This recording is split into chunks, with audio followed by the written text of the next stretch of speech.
सर्वमंगल मांगल्ये शिवे सर्वार्थ साधिके शरण्ये त्र्यंबके गौरी नारायणी नमोस्तुते।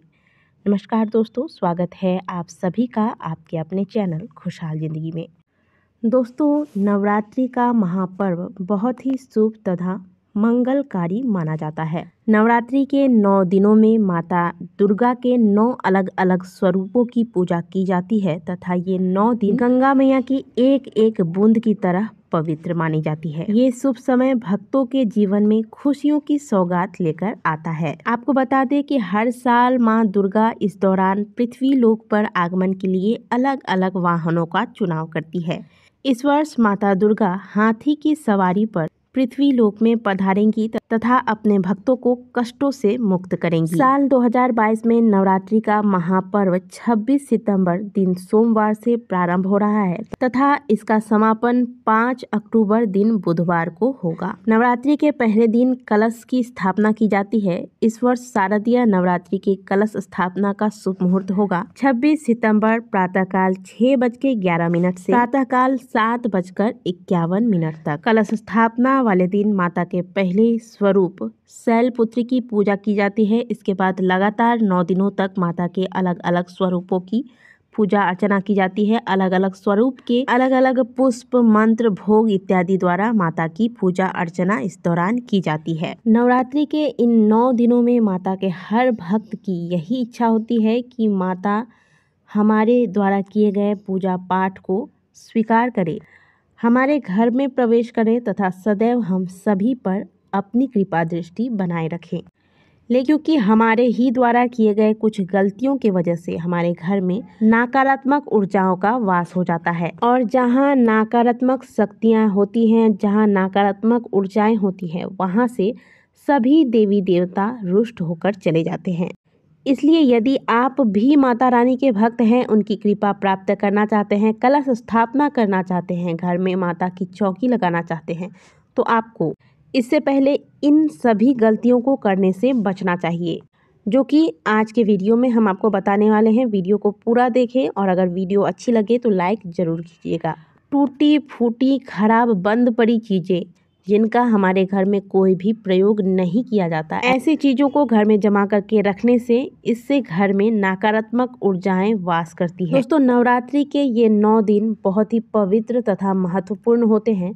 इसीलिए साधकों को चाहिए कि वे इन 9 दिनों में अपने आचार विचार तथा व्यवहार को बिल्कुल सात्विक बना के रखें। लेकिन इसके साथ ही आपको अपने घर को भी साफ सुथरा तथा पवित्र बनाए रखना है। आपको बता दें कि इसीलिए नवरात्रि के 9 दिनों में ब्रह्मचर्य का पालन किया जाता है। ये ही नहीं बल्कि इन 9 दिनों में भक्त तामसिक भोजन का भी त्याग करते हैं। इन 9 दिनों में माता रानी के भक्तों को प्याज, लहसुन, मांस, मदिरा इत्यादि से दूर रहना चाहिए। ज़्यादातर लोग इन नियमों का पालन भी करते हैं, लेकिन एक गलती कर बैठते हैं। वे खुद तो इन चीज़ों का सेवन नहीं करते, लेकिन इन चीज़ों को वो घर में ही पड़े रहने देते हैं, जबकि ऐसा आपको बिल्कुल भी नहीं करना चाहिए। देवी भागवत के अनुसार इन 9 दिनों में माता रानी अपने भक्तों के घरों में निवास करती है, लेकिन माता रानी उन्हीं घरों में प्रवेश करती है जिस घर का वातावरण शुद्ध व सात्विक होता है। तो माता रानी का प्रवेश आपके घर में भी हो, इसके लिए आपको क्या करना है? इन चीज़ों का सेवन तो नहीं करना है, लेकिन इन चीज़ों को घर में भी पड़े नहीं रहने देना है। इन चीज़ों को घर से बाहर निकाल देना है। और एक बात का ध्यान रखें कि यदि आप घर में व्रत करते हैं तो कोशिश करें कि घर के बाकी लोग भी इन चीज़ों से दूर रहे। ऐसा नहीं होना चाहिए कि आपने व्रत किया है लेकिन घर के बाकी लोग घर में प्याज लहसुन बनाकर इसका सेवन कर रहे हैं। ये कहीं से भी उचित नहीं माना जाता। तो नवरात्रि प्रारंभ होने से पहले इन सभी चीज़ों को घर से बाहर निकाल दें, घर की सुंदर से साफ सफाई करें। इसके पश्चात घर में बाथरूम और टॉयलेट को छोड़कर पूरे घर में गंगा जल का छिड़काव करके घर को पवित्र बनाएं। दूसरी बात दोस्तों, नवरात्रि के पहले आपके घर में जो भी मकड़ी के जाले वगैरह बनी हुई हैं, इन सभी को आप साफ कर लें। घर में पूजा का जो स्थान है, जिस स्थान पर आप माता रानी की चौकी बिठाएंगे, इस स्थान को सुंदर से साफ पवित्र कर लें। इसके अलावा आपके घर के मंदिर में या फिर आपके घर के रसोई में कुछ ऐसी चीज़ें पड़ी हुई हैं यदि जिनका आप प्रयोग नहीं करते, इन सभी चीज़ों को आप नवरात्रि प्रारंभ होने से पहले घर से बाहर निकाल दें। आपको बता दें कि ये पुरानी चीज़ें पड़ी हुई जो रहती हैं, जिनको आप सालों से जमा करके रखते हैं, इस्तेमाल नहीं करते, ये चीज़ें घर में बहुत ज़्यादा नकारात्मक ऊर्जाओं का संचार करती है। नवरात्रि आरंभ होने से पहले आपको अपने घर के रसोई को भी साफ और पवित्र कर लेना चाहिए, क्योंकि इसी स्थान पर आप अपने व्रत के दौरान अपने लिए भोजन तैयार करेंगे, भगवान के लिए आप भोग तैयार करेंगे। इसलिए इन दिनों रसोई बिल्कुल साफ और पवित्र होना चाहिए। साथ ही यदि आपके घर के रसोई में कोई टूटा फूटा बर्तन या फिर जंग लगा हुआ चाकू इत्यादि चीज़ें रखी हुई हैं जिनका आप इस्तेमाल नहीं कर रहे हैं, तो इन्हें भी आप नवरात्रि प्रारंभ होने से पहले रसोई से बाहर निकाल दें। इसके अलावा घर के मंदिर में कभी भी एक ही देवी देवता का बहुत सारा फ़ोटो नहीं जमा करके रखना चाहिए, ना ही टूटे फूटे फ़ोटो या मूर्तियाँ जमा करके रखनी चाहिए।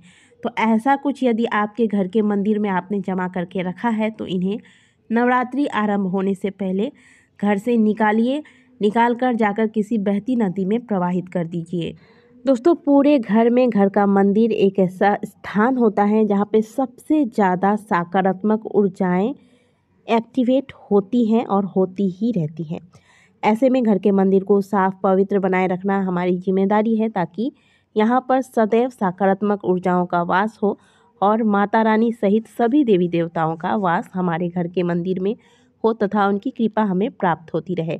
इसी प्रकार घर का एक हिस्सा होता है बाथरूम या फिर टॉयलेट, जहाँ पे सबसे ज़्यादा नकारात्मक ऊर्जाएं सक्रिय रहती है। इसीलिए नवरात्रि के दौरान आपके घर के बाथरूम में भी आप इस बात का ध्यान रखें कि आपके घर का बाथरूम कभी भी गंदा ना हो, ना ही इससे बदबू आए, क्योंकि बहुत ज़्यादा बदबू आना यह घर में प्रचुर मात्रा में नकारात्मक ऊर्जाओं को सक्रिय करता है। इसलिए घर के बाथरूम को भी साफ सुथरा रखें, इसे बदबू ना आए इस बात का ध्यान रखें तथा घर के बाथरूम का दरवाज़ा हमेशा बंद करके रखें। यदि आपके घर में कोई ऐसा नल है जिसमें से टप टप टप करके पानी की बूंदें टपकती रहती है, तो इन्हें आप नवरात्रि प्रारंभ होने से पहले ठीक करवा लें, क्योंकि ये सभी चीज़ें वास्तु के दृष्टि से बहुत अशुभ मानी जाती है। इससे घर में बहुत ज़्यादा मात्रा में नकारात्मक ऊर्जाएं सक्रिय होती हैं। और इसके अलावा आपके घर का कोई भी दरवाज़ा यदि ऐसा है जिसे खोलने या बंद करने में आवाज़ आती है, तो इन्हें भी नवरात्रि प्रारंभ होने से पहले ठीक करवा लें, क्योंकि घर के दरवाजे का आवाज़ करना यह सही नहीं माना जाता। इसके अलावा नवरात्रि प्रारंभ होने से पहले घर के मुख्य द्वार पर जो भी कूड़ा करकट जमा है, जंगल इत्यादि अगर हैं आसपास, तो इन्हें साफ कर लें। घर के मुख्य द्वार पर चप्पल जूते जमा करके ना रखें इस दौरान। साथ ही नवरात्रि के दौरान, यानी कि जिस दिन नवरात्रि आरंभ होता है, इस दिन आप अपने घर के मुख्य द्वार पर स्वास्तिक का निर्माण करें। साथ ही घर के मुख्य द्वार पर तोरण इत्यादि बना के लगाएं। आम के पत्ते का तोरण या फिर अन्य पुष्प इत्यादि का तोरण बनाकर घर के मुख्य द्वार पर लगाना चाहिए। जितना संभव हो घर के मुख्य द्वार को आकर्षक व सुंदर साफ सुथरा बना के रखें, जो कि माता रानी को आकर्षित कर सके। नवरात्रि के दौरान पूरे घर में किसी भी स्थान पर जूठे बर्तन जमा करके ना रखें। कुछ लोगों की आदत होती है चाय पिया, कॉफ़ी पिया और उसे उसी स्थान पर रख देते हैं, वो घंटों पड़े रहते हैं कप इत्यादि वहाँ पर। ऐसा आपको बिल्कुल भी नहीं करना है। घर में अगर छोटा बच्चा है तो भी उसे सही जगह पर बैठाकर भोजन करवा दें। उसके बाद साथ ही साथ उस स्थान को पोछा लगाकर साफ कर दें और जो जूठा बर्तन है उसे भी साफ करके व्यवस्थित स्थान पर रख दें। कहने का मतलब है कि जूठा फैलाकर आपको घर में किसी स्थान पर नहीं रखना है। नवरात्रि के दौरान जब आप घर में कलश स्थापना करके रखते हैं, माता रानी की चौकी बिठा कर रखते हैं, तो ऐसे में आपको सूर्यास्त के समय या फिर सूर्योदय के समय बिस्तर पर लेटे नहीं रहना है। सही समय पर आपको जागना है प्रातःकाल, और सही समय पर ही झाड़ू पोछा इत्यादि आपको लगा लेना है। अब ऐसा नहीं होना चाहिए कि दिन निकल आया है, पूरे घर में धूप फैल गया है, इसके बाद आप झाड़ू लगा रहे हैं। धूप निकलने से पहले आपको अपने घर में झाड़ू लगा लेना है। ठीक इसी प्रकार शाम के वक्त सूर्यास्त से पहले आपको अपने घर में झाड़ू लगा लेना चाहिए।